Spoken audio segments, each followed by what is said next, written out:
இணைச்சட்டம் அதிகாரம் 21. துப்பு துளங்காத கொலைகள் குறித்த விதிமுறைகள். நீ உடைமையாக்கிக் கொள்ளும்படி உன் கடவுளாகிய ஆண்டவர் கொடுத்த மண்ணில் திறந்த வெளியில் ஒருவன் கொலையுண்டு கிடக்க, அவனை கொலை செய்தவன் யாரென்று தெரியாதிருந்தால், உன் தலைவர்களும் நீதிபதிகளும் புறப்பட்டு போய் கொலையுண்டு கிடப்பவனை சுற்றிலும் உள்ள நகர்களுக்கு உள்ள தொலைவு எவ்வளவு என்று அளப்பார்களாக.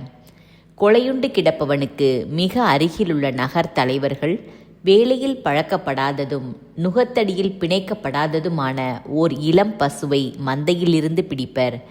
பின்னர் உழப்படாததும் விதைக்கப்படாததும் நீரோடுவதுமான பள்ளத்தாக்கிற்கு அந்த கிடாரியை அந்த தலைவர்கள் கொண்டு போய் அந்த பள்ளத்தாக்கின் அதன் கழுத்தை முறிப்பர்.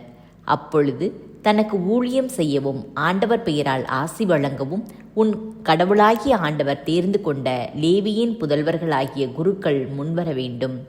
ஏனெனில் அவர்களது வாக்கின்படியே எல்லா வழக்குகளும் எல்லா தடியடிகளும் தீர்க்கப்பட வேண்டும். அப்போது கொலையுண்டவனுக்கு மிக அருகில் உள்ள நகர் தலைவர்கள் எல்லாரும் பள்ளத்தாக்கில் கழுத்து முறிக்கப்பட்ட கிடாரியின் மீது அவர்கள் கைகளை கழுவி உரத்து சொல்ல வேண்டியது: எங்கள் கைகள் அந்த இரத்தத்தை சிந்தியதும் இல்லை, எங்கள் கண்கள் அதை கண்டதும் இல்லை. ஆண்டவரே, நீர் மீட்டவும் மக்களாகிய இஸ்ரவேலை மன்னித்தருளும். குற்றமற்றவனின் இரத்தத்தை சிந்தின பழியை மக்கள் இஸ்ரவேல் மேல் சுமத்தாதேயும். இரத்த பழியிலிருந்து அவர்களை விடுவித்தருளும். இவ்வாறு குற்றமற்றவனின் இரத்தத்தை சிந்தின பழியை உன்னிடமிருந்து நீக்கி விடுவாய். ஏனெனில் ஆண்டவரின் முன்னிலையில் நேரியதை செய்துள்ளாய்.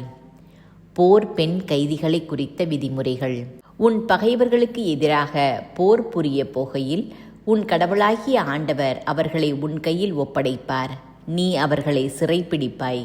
அப்போது சிறைப்பட்டவர்களில் அழகிய தோற்றமுடைய ஒரு பெண்ணை கண்டு அவள் மேல் காதல் கொண்டு அவளை உன் மனைவியாக்கிக் கொள்ள விரும்பினால் அவளை உன் வீட்டிற்குள் அழைத்து கொண்டு போ.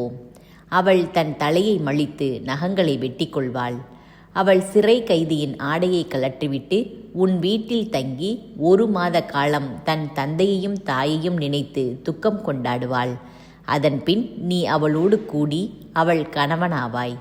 அவள் உனக்கு மனைவியாவாள். அவள் மேல் உனக்கு விருப்பமில்லாமற் போனால் அவள் விருப்பம் போல் அவளை போகவிடு. நீ அவளை கெடுத்து விட்டதால் பணத்திற்கு விற்கவோ அடிமை போல் நடத்தவோ வேண்டாம். தலைச்சனின் பங்கு குறித்த விதிமுறை.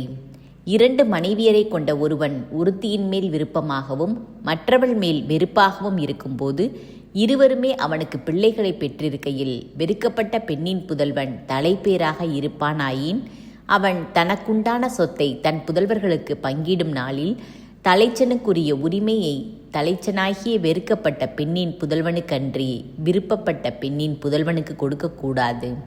வெறுக்கப்பட்ட பெண்ணின் புதல்வனையே தலைச்சனாக ஏற்றுக்கொண்டு தன்னிடம் உள்ள சொத்துக்களில் அவனுக்கு 2 பங்கு கொடுக்க வேண்டும். ஏனெனில் அவனே தன் தந்தையின் ஆற்றலது முதற்கனி. தலைச்சனுக்குரிய உரிமை அவனையே சாரும். கீழ்ப்படியாத மகனை குறித்த விதிமுறை. ஒருவனுடைய புதல்வன் பிடிவாதமும் முரட்டுத்தனமும் கொண்டவனாய் தந்தையின் சொல்லையோ தாய் சொல்லையோ கேளாமல் அவர்களால் தண்டிக்கப்பட்ட பின்பும் அடங்காமல் போனால் தந்தையும் தாயும் அவனை பிடித்து அவனது நகர் வாயிலுள்ள தலைவர்களிடம் கொண்டு போவர். எங்கள் மகனாகிய இவன் பிடிவாதமும் முரட்டுத்தனமும் கொண்டவனாய் இருக்கிறான். எங்கள் சொல் கேட்பதில்லை. பெருந்தீனிக்காரனும் குடிவெறியனுமாய் இருக்கிறான் என்று நகர் தலைவர்களிடம் அவர்கள் சொல்ல வேண்டும். உடனே அந்நகரத்து மனிதர் எல்லாரும் அவனை கல்லால் எறிவர். அவனும் செத்தொழிவான். இவ்வாறு உன்னிடமிருந்து தீமையை அகற்று. அதை கேட்டு இஸ்ரவேலர் எல்லோரும் அஞ்சுவர். பிற சட்டங்கள். சாவுக்கு ஏதுவான பாவம் செய்த மனிதன் சாகடிக்கப்பட்ட பின் அவனது பிணத்தை ஒரு மரத்திலேயே தொங்கவிடு. ஆனால் அவன் பிணம் இரவில் மரத்தில் தொங்கக்கூடாது. அவனை நீ அன்றே அடக்கம் செய்ய வேண்டும். ஏனெனில் தொங்கவிடப்பட்டவன் கடவுளால் சபிக்கப்பட்டவன். நீயோ உன் கடவுளாகிய ஆண்டவர் உனக்கு உரிமை சொத்தாக கொடுக்கும் நாட்டை தீட்டுப்படுத்தாதே.